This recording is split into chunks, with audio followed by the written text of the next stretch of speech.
CGP within the state. Finding of that kind in any way whatsoever that has happened. So the point here is the report from a publication called Wire, the words of Bible, or the words from Holy Quran, which cannot be disputed. They have put a report. At maximum what can happen is a dispute, is a discussion, or at maximum is an investigation. But what gives you right to disrupt the parliament when Mr. Derek O'Brien is clearly saying we will not let the parliament function? Your report, your answers will come from the parliament. Let the parliament function. You as the MP do not trust your fellow MP who is the IT Minister of India. Then I as a common citizen, how do I trust your intent that it is because of Pegasus you are not letting the parliament function? I will believe that it is because of your political games or political mockery. You don't want the parliament to function. There are 23 important bills which are in discussion. Last time also, just before the last time also 2019, this ruckus came up. Today, just before the parliament session, this ruckus came up. And to add the dots, Mr. Bryan makes it very clear he will not let the parliament function. Okay. I mean, what kind of democracy is this?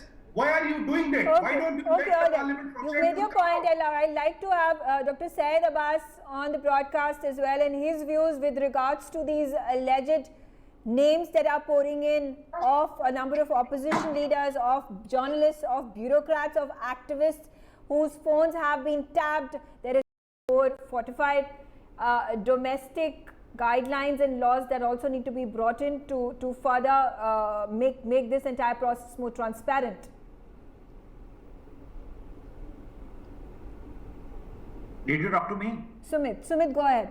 Megha ji, the point here is that when you look at a software like Pegasus, there are national security tools. They are highly classified national security assets.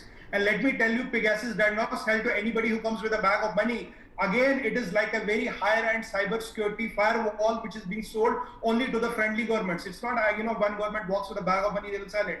Point number one is that when in this case, you see it's all political drama and what has enacted. When Mr. Kumaraswamy says, I'm not bothered as the Chief Minister, but the Deputy Chief Minister seems to have all the problem. Do you think any politician in this country is so naive, if his phone is tapped, he will go and resign from a Congress and join a BJP and will not look at his political paradigms? Do you think there is any software which can make me resign from one party to join another party? Well, these softwares do not exist. And tell me, Megha ji, when there is an intelligence failure, recently we have seen an ISI module busted in Lucknow. Nobody asked where did you get the intel. We have seen when a Chinese spy was trying to jump into India from a Bangladesh, was mapped then and there. We have seen ISI cells busted. We have seen a lot of activity happens in the border which is never reported. But if the agencies miss once, these same politicians will stand and say, intelligence failure, IB kya kar raha tha, NIA kya kar raha tha. When they foil these attempts, when they protect the nation, nobody tells them where to get this intel from. And when you have a country like China on your right, sitting on your borders, and you have Pakistan on your left, what do? Do you make a document and do you publish it on the internet and give a copy to Chinese and Pakistanis? Say, this is our software, this is how it works, these are the laws. Kindly find a way to hack it, kindly find a way to misuse it, kindly find loopholes with the net. You have seen how Twitter has been playing games with us.